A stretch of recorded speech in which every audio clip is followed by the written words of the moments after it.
চারটি অভ্যাস আপনার ব্রেনকে সুস্থ এবং স্বাভাবিক রাখতে পারে। আপনার এই চারটি অভ্যাসের কারণে আপনি একটি সুস্থ স্বাভাবিক ব্রেন পাচ্ছেন এবং আপনার ব্রেনের কার্যক্ষমতাও বেড়ে যাচ্ছে।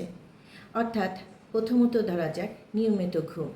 আপনি যখন নিয়মিত ঘুমাবেন, অর্থাৎ আপনার 7 থেকে 8 ঘন্টা দৈনিক ঘুমাতে হবে।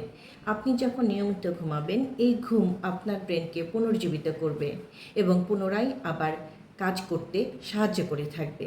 তাই নিয়মিত ঘুম আপনার ব্রেনের জন্য খুবই প্রয়োজন।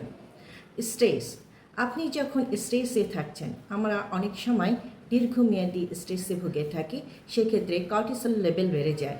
এই লেভেল বেড়ে গেলে আমাদের ব্রেন কাজ করতে পারে না এবং ব্রেন এলোমেলো হয়ে পড়ে, ফলে আপনাদের চিন্তা শক্তি বা ভাবনা বা স্মৃতি হারিয়ে ফেলতে পারেন। তাই স্ট্রেস কমান, জীবন সুন্দর করুন। এরপরে আসা যাক ব্যায়াম। ব্যায়াম আমাদের নিত্যদিনের একটি সঙ্গী হয়ে দাঁড়াক। এটা আগে খুব একটা প্রচলন ছিল না, তবে বর্তমানে এটি বেশ প্রচলিত এবং অনেকেই চেষ্টা করে থাকি আমরা ব্যায়াম করতে। ব্যায়ামটা যদি আপনি রেগুলার করেন, আপনার ব্লাড ফ্লো বেড়ে যাবে, সেক্ষেত্রে আপনার শরীরে অক্সিজেন সরবরাহ হবে এবং আপনি ভালো থাকবেন। আপনার ব্রেনও ঠিকমতো কাজ করবে এবং ব্রেনে অক্সিজেন সরবরাহের ফলে আপনার ব্রেনের স্মৃতিশক্তি বৃদ্ধি পেতে থাকবে।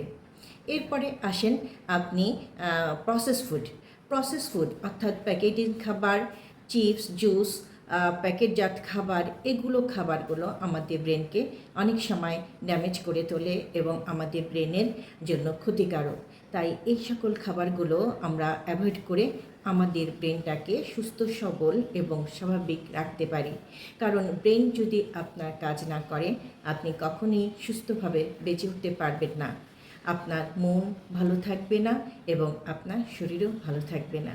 তাই ব্রেনকে বাঁচাতে এই চারটি অভ্যাস অন্তত গড়ে তুলুন, যা আপনার জন্য ভালো হবে এবং আপনি সুস্থ বোধ করতে পারবেন। ভালো থাকুন।